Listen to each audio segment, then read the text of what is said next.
Hi ಸ್ನೇಹಿತರೆ, ವಿಜಯ ಸ್ಫೂರ್ತಿ YouTube ಚಾನಲ್ಗೆ ತಮ್ಮನ್ನು ಆತ್ಮೀಯವಾಗಿ ಸ್ವಾಗತ ಮಾಡ್ತಾ ಇದ್ದೀನಿ. ಸ್ನೇಹಿತರೆ, GPSTR ನೇಮಕಾತಿಗೆ ಸಂಬಂಧಪಟ್ಟಂತೆ ಪ್ರಮುಖ ಮಾಹಿತಿಯನ್ನು ವಿಡುದಲೆ ಕೊಡ್ತಾ ಇರುವಂಥದ್ದು. ಪ್ರಮುಖವಾಗಿ ನಿಮಗೆ ಗೊತ್ತಿರುವಂತೆ GPSTR ನೇಮಕಾತಿಗೆ ಈಗ ಸುಪ್ರೀಂ ಕೋರ್ಟ್ ಸ್ಟೇ ಆರ್ಡರನ್ನು ಕೊಟ್ಟಿರುವಂಥದ್ದು. ಇದಕ್ಕೆ ಸಂಬಂಧಪಟ್ಟಂತೆ ಇವತ್ತಿನ ಅಪ್ಡೇಟ್ ಮಾಹಿತಿಯನ್ನು ವಿಡುದಲೆ ಕೊಡ್ತಾ ಇದ್ದೀನಿ. ಅದಕ್ಕೂ ಮೊದಲು ನೀವಿನ್ನು ನಮ್ಮ ವಿಜಯ ಸ್ಫೂರ್ತಿ ಯೂಟ್ಯೂಬ್ ಚಾನಲ್ಗೆ ಸಬ್ಸ್ಕ್ರೈಬ್ ಆಗಿಲ್ಲ ಅಂದರೆ ಕೂಡಲೇ ಸಬ್ಸ್ಕ್ರೈಬ್ ಆಗಿ ನೇಮಕಾತಿಗೆ ಸಂಬಂಧಪಟ್ಟಂತೆ ಹಾಗೂ ಇತರ ಸರ್ಕಾರಿ ಸೇವೆಯಲ್ಲಿರುವಂತಹ ನೌಕರರಿಗೆ ಸಂಬಂಧಿಸಿದಂತಹ ಪ್ರಮುಖ ಮಾಹಿತಿಗಳಿಗಾಗಿ ನಮ್ಮ ಚಾನಲ್ಗೆ ಸಬ್ಸ್ಕ್ರೈಬ್ ಆಗಿ ಅಂತ ಕೇಳ್ಕೊಳ್ತಾ ಇವತ್ತಿನ ವಿಡಿಯೋವನ್ನು ಸ್ಟಾರ್ಟ್ ಮಾಡ್ತಾ ಇದ್ದೀನಿ. ಸ್ನೇಹಿತರೆ, ಪದವೀಧರ ಪ್ರಾಥಮಿಕ ಶಾಲಾ ಶಿಕ್ಷಕರ ನೇಮಕಾತಿ GPSTR ನೇಮಕಾತಿ ಅಂತ ಕರಿತೀವಿ. 2022ನೇ ಸಾಲಿನ ಈ ನೇಮಕಾತಿಗೆ ಸಂಬಂಧಪಟ್ಟಂತೆ ಈಗ ಸುಪ್ರೀಂ ಕೋರ್ಟ್ನಿಂದ ಸ್ಟೇ ಬಂದಿರುವಂಥದ್ದು. ಸ್ಟೇಯ ನಂತರ ಮಾನ್ಯ ಶಿಕ್ಷಣ ಸಚಿವರು ಸಹ ಪ್ರತಿಕ್ರಿಯೆ ಕೊಟ್ಟಿದ್ದಾರೆ. ಅವರು ಏನು ಪ್ರತಿಕ್ರಿಯೆ ಕೊಟ್ಟಿದ್ದಾರೆ ಅಂದರೆ, ಪದವೀಧರ ಶಿಕ್ಷಕರ ನೇಮಕಾತಿ ವಿಚಾರದಲ್ಲಿ ಸುಪ್ರೀಂ ಕೋರ್ಟ್ನ ಆದೇಶ ಬಂದಿದ್ದು ಈಗ ಏನು ಹೇಳಿದರೂ ಅದು ನ್ಯಾಯಾಂಗ ನಿಂದನೆ ಆಗತ್ತೆ ಅಂತ ಮಾನ್ಯ ಶಿಕ್ಷಣ ಸಚಿವರಾದಂತಹ ಮಧು ಬಂಗಾರಪ್ಪನವರು ಹೇಳಿರುವಂಥದ್ದು. ಅವರು ಏನು ಪ್ರತಿಕ್ರಿಯೆ ಕೊಡ್ತಾರೆ ಅಂದರೆ, ಈ ದೇಶದಲ್ಲಿ ನಮಗೆ ಮತ್ತು ನಿಮಗೆ ಕೋರ್ಟ್ಗೆ ಕೇಳುವ ಅಧಿಕಾರ ಇದೆಯಾ ಅಂದರೆ, ನಮಗೆ ಕೋರ್ಟ್ಗೆ ಏನಾದರೂ ಹೇಳುವ ಅಥವಾ ಕೇಳುವ ಅಧಿಕಾರ ಇಲ್ಲ. ನಾನು ಏನು ಹೇಳಿದರೂ ಸಹ ಅದು ನ್ಯಾಯಾಂಗ ನಿಂದನೆ ಆಗುತ್ತೆ. ಈ ವಿಚಾರದಲ್ಲಿ ಕೋರ್ಟ್ನಲ್ಲಿ ನಾವು ಹೋರಾಡ್ತೀವಿ ಮತ್ತು ಅಡ್ವೊಕೇಟ್ ಜನರಲ್ ಏನು ನಿರ್ದೇಶನ ಕೊಡ್ತಾರೋ ಆ ರೀತಿ ನಾವು ಮಾಡ್ತೀವಿ ಅಂತ ಅವರು ಹೇಳಿದ್ದಾರೆ. 13,000 ಪದವೀಧರ ಶಿಕ್ಷಕರ ನೇಮಕಾತಿಗೆ ಸುಪ್ರೀಂ ಕೋರ್ಟ್ ತಡೆ ಕೊಟ್ಟಿರುವ ವಿಚಾರಕ್ಕೆ ಸಂಬಂಧಪಟ್ಟಂತೆ ನಿನ್ನೆ ಸುಪ್ರೀಂ ಕೋರ್ಟ್ನ ಆದೇಶ ಬಂದಿದ್ದು, ಈ ಕುರಿತು ತತ್ಕ್ಷಣ ಅಧಿಕಾರಿಗಳೊಂದಿಗೆ ಸಭೆ ನಡೆಸಿ ಚರ್ಚೆ ಮಾಡಿದ್ದೇನೆ. ಇಲಾಖೆಯಿಂದ ಅಡ್ವೊಕೇಟ್ ಜನರಲ್ ಅಭಿಪ್ರಾಯವನ್ನು ತೆಗೆದುಕೊಳ್ತೀವಿ. ಕೋರ್ಟ್ನಲ್ಲಿ ನಮ್ಮ ಕೆಲಸ ಏನಿದೆ ಅದನ್ನು ಮಾಡ್ತೇವೆ. ಈಗಾಗಲೇ ಹಿರಿಯ ವಕೀಲರಿಂದ ಕೇಸನ್ನು ಮುಂದುವರಿಸ್ತಾ ಇದ್ದೇವೆ. ಏನು ಎಂಬುದನ್ನು ಇನ್ನೂ 2 ದಿನದಲ್ಲಿ ಗೊತ್ತಾಗಲಿದೆ ಅಂತ ಹೇಳಿದ್ದಾರೆ. ಸ್ನೇಹಿತರೆ, ಇಂಪಾರ್ಟೆಂಟ್ ಮಾಹಿತಿ ಏನು ಅಂತ ಹೇಳಿದರೆ, ಇವತ್ತು ಅಂದರೆ ದಿನಾಂಕ 5/1/2023 ಮಾನ್ಯ ಸಚಿವರು ಶಿಕ್ಷಣ ಇಲಾಖೆಯ ಆಯುಕ್ತರ ಜೊತೆಗೆ ಒಂದು ಸಭೆಯನ್ನು ಮಾಡಿದ್ದಾರೆ ಅನ್ನುವಂಥ ಮಾಹಿತಿ ಇದೆ. ಸಭೆಯಲ್ಲಿ ಸುಪ್ರೀಂ ಕೋರ್ಟ್ನ ಆದೇಶಕ್ಕೆ ಸಂಬಂಧಪಟ್ಟಂತೆ ಕಾನೂನು ಸಲಹೆಯನ್ನು ಪಡೆಯುವಂತಹ ಒಂದು ಮಾಹಿತಿಯನ್ನು ಅಥವಾ ಒಂದು ಸಲಹೆಯನ್ನು ಮಾನ್ಯ ಸಚಿವರು ಕೊಟ್ಟಿರ್ತಾರೆ.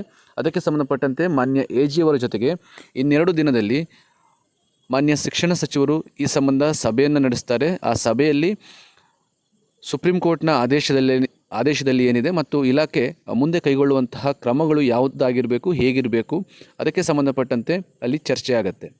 ಸೊ ಮುಂದೆ ಒಂದಷ್ಟು ಗೊಂದಲಗಳು ಈಗಾಗಲೇ ನೇಮಕ ಹೊಂದಿರುವಂತಹ ಶಿಕ್ಷಕರಲ್ಲಿ ಇರುವಂಥದ್ದು.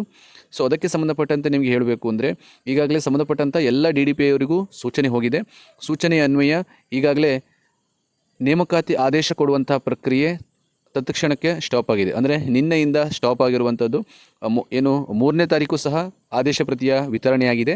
ಆದರೆ 3ನೇ ತಾರೀಕು ಸಂಜೆ ಏನು ಆದೇಶ ಬಂದಿದೆ, ಆದೇಶದ ನಂತರ 4ನೇ ತಾರೀಕಿಂದ ಯಾವುದೇ ನೇಮಕಾತಿ ಆದೇಶ ಪ್ರತಿಯನ್ನು ಯಾವುದೇ ಜಿಲ್ಲೆಯ ಯಾವುದೇ DDPI ಕಚೇರಿಯಿಂದಲೂ ಸಹ ಅಭ್ಯರ್ಥಿಗೆ ನೀಡಲಾಗಿಲ್ಲ. ಕಾರಣ ಸುಪ್ರೀಂ ಕೋರ್ಟ್ನ ಸ್ಟೇ ಬಂದಿರುವಂಥದ್ದು. ಸೊ ಇದರರ್ಥ ಸುಪ್ರೀಂ ಕೋರ್ಟ್ನಲ್ಲಿ ಪ್ರಕರಣ ಇತ್ಯರ್ಥ ಆಗದೆ ಹೊರತು ಯಾವುದೇ ಶಿಕ್ಷಕರಿಗೂ ಸಹ ಈಗ ಆದೇಶ ಪ್ರತಿ ಸಿಗಲ್ಲ. ಅಂದರೆ ಯಾರು ಆದೇಶ ಪ್ರತಿಯನ್ನು ಪಡೆದುಕೊಂಡಿಲ್ಲ ಅವರಿಗೆ ಆದೇಶ ಪ್ರತಿ ಸಿಗಲ್ಲ. ಇನ್ನು ಈಗಾಗಲೇ ಆದೇಶ ಪ್ರತಿಯನ್ನು ಪಡೆದುಕೊಂಡಿರುವಂತಹ ಶಿಕ್ಷಕರಿಗೆ ಅವರ ಕರ್ತವ್ಯಕ್ಕೆ ಯಾವುದೇ ಅಡ್ಡಿ ಉಂಟಾಗಲ್ಲ. ಒಮ್ಮೆ ಒಬ್ಬ ವ್ಯಕ್ತಿ ಸರ್ಕಾರಿ ಸೇವೆಗೆ ಸೇರಿದ ನಂತರ ಅದು ನಿಮಗೆ ಗೊತ್ತಿರುವಂತೆ ಹಾಗೆ ಸುಮ್ಮನೆ ತೆಗೆದುಹಾಕಲಿಕ್ಕೆ ಆಗಲ್ಲ. ಮತ್ತು ಈಗಾಗಲೇ ಆದೇಶ ಪ್ರತಿ ಕೊಟ್ಟಿರುವ ಅಭ್ಯರ್ಥಿಗಳಿಗೆ ಸಂಬಂಧಪಟ್ಟಂತೆ ಸುಪ್ರೀಂ ಕೋರ್ಟ್ ಯಾವುದೇ ಆದೇಶವನ್ನು ಸಹ ಕೊಟ್ಟಿಲ್ಲ. ಅಲ್ಲಿ ಸ್ಟೇ ಅನ್ನುವಂಥದ್ದು ಕೊಟ್ಟಿದೆ. ಸ್ಟೇ ಅಂದರೆ ಅರ್ಥ ಇಷ್ಟೇ, ಈ ಸದ್ಯ ಹೇಗಿದೆ ಸ್ಥಿತಿ ಅದನ್ನೇ ಸ್ಟಾಪ್ ಮಾಡುವಂಥದ್ದು. ಸೊ ಈಗ ಯಾರಿಗೆ ಆದೇಶ ಪ್ರತಿ ತೆಗೆದುಕೊಂಡಿದ್ದಾರೆ ಅವರದ್ದು ಏನೂ ಸಮಸ್ಯೆ ಆಗಲ್ಲ. ಬಟ್ ಯಾರಿಗೆ ಆದೇಶ ಪ್ರತಿ ಸಿಕ್ಕಿಲ್ಲ ಅವರಿಗೆ ನೆಕ್ಸ್ಟು ಯಾವಾಗ ಸುಪ್ರೀಂ ಕೋರ್ಟ್ ಹೇಳುತ್ತೆ ಅಲ್ಲಿವರೆಗೂ ಕೊಡಲಿಕ್ಕಾಗಲ್ಲ. ಸೊ ಸದ್ಯದ ಯಥಾಸ್ಥಿತಿಯನ್ನು ಕಾಯ್ದುಕೊಂಡು ಹೋಗಬೇಕಾಗತ್ತೆ. ಸೊ ಯಥಾಸ್ಥಿತಿಯ ಅನ್ವಯ ನೀವು ಈಗಾಗಲೇ ಸೇವೆಗೆ ಹಾಜರಾಗಿದ್ದೀರಾ. ಸೊ ನೀವು ಸೇವೆಗೆ ಹಾಜರಾಗಿರುವಂಥ ಅಭ್ಯರ್ಥಿಗಳಿಗೂ ನಿಮ್ಮ ಸ್ಥಿತಿ ಹೇಗಿರುತ್ತೆ ಅಂದರೆ ಯಥಾಸ್ಥಿತಿಯಲ್ಲಿ ಹೋಗ್ತಾ ಇರುತ್ತೆ. ಇನ್ನು ಈಗಾಗಲೇ ನಿಮಗೆ ಸ್ಯಾಲ್ರಿಗೆ ಸಂಬಂಧಪಟ್ಟಂತೆ ಅಥವಾ ಇನ್ನಿತರ ವಿಷಯಕ್ಕೆ ಸಂಬಂಧಪಟ್ಟಂತೆ ಹೇಳಬೇಕು ಅಂದರೆ, ಈಗಾಗಲೇ ನಿಮಗೆ ಮಾಹಿತಿಯನ್ನು ಕೊಟ್ಟಿದ್ದೆ. ಇವತ್ತು ಬಲ ಮೂಲಗಳಿಂದ ಅಂದರೆ ಇಲಾಖೆ ಮೂಲಗಳಿಂದ ಪಡೆದುಕೊಂಡ ಮಾಹಿತಿಯ ಅನ್ವಯ ಸ್ಯಾಲ್ರಿ ಬಗ್ಗೆ ಇನ್ನೂ ಯಾವುದೇ ಕ್ಲಾರಿಟಿ ಸಿಕ್ಕಿಲ್ಲ. ಸ್ಯಾಲ್ರಿಗೆ ಸಂಬಂಧಪಟ್ಟಂತೆ ಇನ್ನಷ್ಟೇ ಅದು ಮುಂದೆ ಡಿಸೈಡ್ ಆಗುತ್ತೆ ಸ್ಯಾಲ್ರಿ ಹೇಗೆ ಅನ್ನುವಂಥದ್ದು. ಆದರೆ ಕೌನ್ಸ್ಲಿಂಗ್ ಏನಿದೆ ಅಂದರೆ ಕೆಲವೊಂದಷ್ಟು ಶಿಕ್ಷಕರಿಗೆ ಕೌನ್ಸ್ಲಿಂಗ್ ನಿಗದಿಯಾಗಿಲ್ಲ. ಆ ಕೌನ್ಸ್ಲಿಂಗು ಸಹ ಮುಂದಿನ ಸುಪ್ರೀಂ ಕೋರ್ಟ್ನ ಆ ಕೇಸ್ನ ವಿಚಾರಣೆ ಅಥವಾ ಸ್ಟೇ ಕ್ಲಿಯರ್ ಆಗುವವರೆಗೂ ಸಹ ಯಾವುದೇ ಪ್ಲೇಸ್ಮೆಂಟ್ ಅಥವಾ ಯಾವುದೇ ಹೊಸದಾಗಿ ಕೌನ್ಸ್ಲಿಂಗನ್ನು ಕರೆಯುವಂಥದ್ದು ಇಲಾಖೆ ಮಾಡಲ್ಲ. ಬಟ್ ಸ್ಯಾಲ್ರಿ ವಿಚಾರಕ್ಕೆ ಸಂಬಂಧಪಟ್ಟಂತೆ ಇನ್ನಷ್ಟೇ ಈ ಕುರಿತು ಚರ್ಚೆ ಆಗಬೇಕಾಗಿದೆ. ಸುಪ್ರೀಂ ಕೋರ್ಟ್ನ ಆದೇಶಕ್ಕೆ ಸಂಬಂಧಪಟ್ಟಂತೆ ಹಿರಿಯ ವಕೀಲರು ಅಲ್ಲಿ ಏನು ಮಾಹಿತಿ ಕೊಡ್ತಾರೆ ಅದನ್ನು ನೋಡ್ಕೊಳ್ತಾರೆ. ಮತ್ತು ಸದ್ಯದ ಮಾಹಿತಿಯಂತೆ ಸ್ಯಾಲ್ರಿ ಸ್ವಲ್ಪ ಡಿಲೇ ಆಗುತ್ತೆ, ಆದರೆ ಎಲ್ಲಿ ಎಷ್ಟು ಸಮಯ ಡಿಲೇ ಆಗುತ್ತೆ ಅನ್ನೋದು ಸಹ ಇನ್ನೂ ಗೊತ್ತಿಲ್ಲ. ಬಟ್ ಸ್ಯಾಲ್ರಿ ಡಿಲೇ ಆಗಲ್ಲ ಅಂತ ಒಂದು ವಾದ ಇದೆ, ಇನ್ನೊಂದು ವಾದ ಸ್ಯಾಲ್ರಿ ಡಿಲೇ ಆಗುತ್ತೆ ಅನ್ನುವಂಥದ್ದು. ಇದಕ್ಕೆ ಸಂಬಂಧಪಟ್ಟಂತೆ ಇಲಾಖಾ ಮೂಲಗಳಿಂದಲೂ ಕೇಳಿದಾಗಲೂ ಸಹ ಅವರು ಇನ್ನಷ್ಟೇ ಅದರ ಬಗ್ಗೆ ತೀರ್ಮಾನ ಆಗಬೇಕಾಗಿದೆ. ಇದು ಏನು ಆದೇಶ ಕೊಟ್ಟಿದ್ದಾರೆ ಮತ್ತು ಕಾನೂನು ಸಲಹೆ ಏನು ಸಿಗುತ್ತೆ ಈ ನೇಮಕಾತಿಗೆ ಸಂಬಂಧಪಟ್ಟಂತೆ ಮುಂದಿನ ಪ್ರಕ್ರಿಯೆಗೆ, ಅದನ್ನು ಪಡೆದುಕೊಂಡ ನಂತರ ಇದನ್ನು ಏನು ಇತ್ಯರ್ಥಪಡಿಸ್ಬೋದು ಅಥವಾ ಈ ಕುರಿತಂತೆ ಮಾಹಿತಿ ನೀಡಬಹುದು ಅನ್ನುವಂಥ ಮಾಹಿತಿ ಸಿಕ್ಕಿರುವಂಥದ್ದು. ಸೊ ಒಂದಂತೂ ಕ್ಲಿಯರ್ ಇದೆ, ಈಗಾಗಲೇ ಆದೇಶ ಪಡೆಯದವರಿಗೆ ಏನು ಸುಪ್ರೀಂ ಕೋರ್ಟ್ನ ಆದೇಶ ಸಿಗದೆ ಅವರಿಗೆ ಆದೇಶ ಪ್ರತಿ ಸಿಗಲ್ಲ. ನಿಜಕ್ಕೂ ಅದು ಬ್ಯಾಡ್ ಲಕ್ ಅಂತಲೇ ಹೇಳಬೇಕು. ಯಾಕೆಂದರೆ ಕೆಲವೊಂದು ಅಭ್ಯರ್ಥಿಗಳಿದ್ದು ಸಿಂಧುತ್ವಕ್ಕೆ ಸಂಬಂಧಪಟ್ಟಂತೆ GMನಲ್ಲಿ ಆಯ್ಕೆಯಾಗಿರ್ತಾರೆ. ಆ ಸಿಂಧುತ್ವ ಪ್ರಮಾಣ ಪತ್ರ ಸಿಗೋದು ಅವರದ್ದು ಕೆಲವಾರು ಕಾರಣಗಳಿಂದ ತಡವಾದ ಕಾರಣ ಅವರಿಗೆ ಇಲ್ಲಿವರೆಗೂ ಆದೇಶ ಪ್ರತಿಯನ್ನು ಪಡ್ಕೊಳ್ಳಿಕ್ಕೆ ಸಾಧ್ಯ ಆಗಿರಲಿಲ್ಲ. ಅದನ್ನು ಹೊರತುಪಡಿಸಿದರೆ ಕೆಲವೊಂದಿಷ್ಟು ಶಿಕ್ಷಕರಿಗೆ ತಾತ್ಕಾಲಿಕ ನಿಯೋಜನೆ ಸಿಕ್ಕಿರುವಂಥದ್ದು, ಅವರಿಗೆ ಆ ತಾತ್ಕಾಲಿಕ ನಿಯೋಜನೆಯಲ್ಲಿ ಅವರು ಮುಂದುವರಿತಾರೆ. ಅವರು ಹೆಚ್ಚಿನ ಆತಂಕ ಪಡ್ಕೊಳ್ಳುವಂಥ ಅವಶ್ಯಕತೆ ಇಲ್ಲ. ನಿಮ್ಮ ಹುದ್ದೆಗೆ ಸಂಬಂಧಪಟ್ಟಂತೆ ಏನೂ ಸಮಸ್ಯೆ ಇಲ್ಲ. ಬಟ್ ನಿಮ್ಮ ಇನ್ನೊಂದು ಕೌನ್ಸ್ಲಿಂಗ್ ಏನಾಗಬೇಕಾಗಿತ್ತು ಇಷ್ಟರಲ್ಲಿ ಅದು ಸ್ವಲ್ಪ ಡಿಲೇ ಆಗ್ಬೋದು. ಇನ್ನು ಸ್ಯಾಲ್ರಿ ಮತ್ತು ಇನ್ನಿತರ ವಿಚಾರಕ್ಕೆ ಸಂಬಂಧಪಟ್ಟಂತೆ ಹೇಳಬೇಕು ಅಂದರೆ ಅದು ಇನ್ನಷ್ಟೇ ಇಲಾಖೆ ತೀರ್ಮಾನ ಮಾಡಬೇಕಾಗಿದೆ.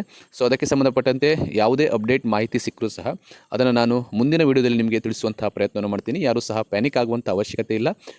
ನಿಮಗೆ ಇಷ್ಟೇ ಬಂದರೂ ಅಥವಾ ಅಷ್ಟೇ ಬರದೇ ಇದ್ದರೂ ಸಹ ಇನ್ನಷ್ಟು ಸಮಯ ಬೇಕಾಗ್ತಾ ಇತ್ತು ನಿಮಗೆ ವೇತನ ಪಾವತಿ ಆಗಲಿಕ್ಕೆ. ಯಾಕೆಂದರೆ ಇನ್ನೂ ಸಹ ಎಲ್ಲ ಅಭ್ಯರ್ಥಿಗಳಿದು KGID ಆಗಿಲ್ಲ, HRMSಗೆ ಅವ್ರದ್ದು ಏನೋ ಅಪ್ಲೋಡ್ ಆಗಬೇಕಾಗಿತ್ತು ಅದಾಗಿಲ್ಲ, NPS ಆಗಿಲ್ಲ. ಸೊ ಹಲವಾರು ಕೆಲಸಗಳು ಬಾಕಿ ಇರುವಂಥದ್ದು. ಮತ್ತು ಇಲಾಖೆ ಹಿಂದಿನ ಎಲ್ಲ ನೇಮಕಾತಿಯಲ್ಲೂ ಸಹ 5-6 ತಿಂಗಳು ನಿಧಾನವೇ ಆಗಿರುವಂಥದ್ದು. ಸ್ಯಾಲ್ರಿ ಒಂದು ತಿಂಗಳಿಗೆ 2 ತಿಂಗಳಿಗೆ ಸ್ಯಾಲ್ರಿ ಆದಂಥ ಇತಿಹಾಸ ಇಲ್ಲ. ಸೊ ಹಾಗಾಗಿ ಯಾರು ಸಹ ಆತಂಕ ಮಾಡ್ಕೊಳ್ಬೇಡ್ರಿ. ನಿಮ್ಮ ಸೇವಾ ಅವಧಿ ಏನಿದೆ ಈಗ ಅದನ್ನು ಕಂಟಿನ್ಯೂ ಮಾಡ್ಕೊಂಡು ಹೋಗಿ. ಸ್ಯಾಲ್ರಿ ವಿಚಾರದಲ್ಲಿ ನೀವೆಲ್ಲರೂ ಸಹ ತಾಳ್ಮೆಯನ್ನು ವಹಿಸಬೇಕಾಗುತ್ತೆ ಮತ್ತು ಆ ಕುರಿತಂತೆ ಸ್ಪಷ್ಟ ಮಾಹಿತಿಯನ್ನು ಮುಂದಿನ ವಿಡಿಯೋದಲ್ಲಿ ಕೊಡುವಂತಹ ಪ್ರಯತ್ನವನ್ನು ಮಾಡ್ತೀನಿ. ಹಾಗೂ ಇನ್ನಿತರ ನೇಮಕಾತಿಗೆ ಸಂಬಂಧಪಟ್ಟಂತಾಗಿರ್ಬೋದು, ಇನ್ನಿತರ ವಿಚಾರಗಳು ಏನು ಸಿಗ್ತವೆ ಅದನ್ನು ನಾನು ಮುಂದಿನ ವಿಡಿಯೋದಲ್ಲಿ ಖಂಡಿತ ಕೊಡ್ತೀನಿ. ಅಲ್ಲಿವರೆಗೂ ನನ್ನ ವಿಡಿಯೋಗಾಗಿ ವೆಯ್ಟ್ ಮಾಡ್ತಾ ಇರಿ ಅಂತ ಹೇಳ್ತಾ ಈ ವಿಡಿಯೋನ ಇಲ್ಲಿಗೆ ಎಂಡ್ ಮಾಡ್ತಾ ಇದ್ದೀನಿ. ವಿಡಿಯೋನ ಸಂಪೂರ್ಣವಾಗಿ ವೀಕ್ಷಣೆ ಮಾಡೋದಕ್ಕಾಗಿ ಧನ್ಯವಾದಗಳು.